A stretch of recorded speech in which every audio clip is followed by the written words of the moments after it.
And guys, nalisan natin tong air filter, airbox niya. Mapapansin nyo, ang laki niya kumpara sa ipapalit natin na air cleaner niya, ganito lang. So, ang diskarte nito guys, kasi mas maliit tong nakuha namin yung ganito niya. Ito kasi more on ano to, sa mga Wave 100 nilalagay kasi nasa harap lang sila. Kaya ang diskarte nito, hindi tatama kasi dito sa may tapalodo sa taas. Kung wala to, pwede sana. Pero ito na lang, tanggalin natin, ikabit para itong air filter niya nakaganyan di ba, mas maporma. Para pag gusto niya maglinis, hindi na kailangan babaklasin lahat. Ito na lang, alisin niya lang to. Linis. So, ganun. Amin na, video kita. Alisin mo yung hose. Yan, 0.5 to. Yan guys, so yan si JP guys mekaniko na rin. May upgrade na naman siya. Sisirain na ba to? Oo, alisin mo na yan, alisin mo na. Di mo na kailangan yan.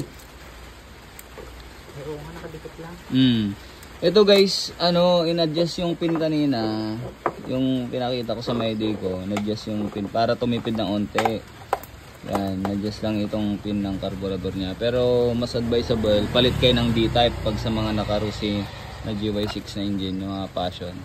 D-type. Tas, basta pag medyo ugak-ugak guys yung andar, check nyo baka madumi lang yung air filter or kailangan nyo na magpalit ng air filter niya. Pero ito kasi sa case na ito, nagpalit na siya mismo ng air cleaner niya, buo. Para mas aesthetic, mas maganda din tignan. Tapos ilo-lower din natin mamaya sa likod. Ngayon, pag kalagay ito mamaya, mas madami ng hangin ang papasok, hindi na siya sakal. So, timplayin na lang natin sa carburetor mamaya yung air and fuel mixture niya. Tapos yung kuryente, check din natin kung goods pa. Yun lang naman yun. Adeng. Video. Ako naman to. Asan yung inalis ni Brinano? Dito kanina. Ewan ko. Baka saan nyo nilagay. Yung ganito, hanapin mo lang kung saan nyo nilagay. Yung ganito. Ha? Ito, yung ganito. Yung parang, yung clip? Yung clip. Arit.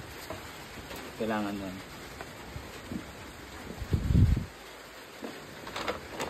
Wala dito.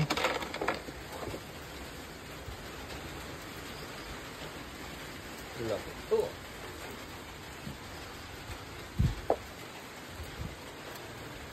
Ito. Dapat hatiin ko. Malaki. Ito.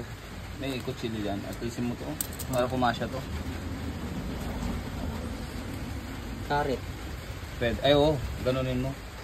Ipantayin mo lang para sumakot dito. Tapos ilalak Sa ko po ikakat. Ito, tignan mo kung saan siya pwede magkakat. Dapat ganyan siya Ganyan.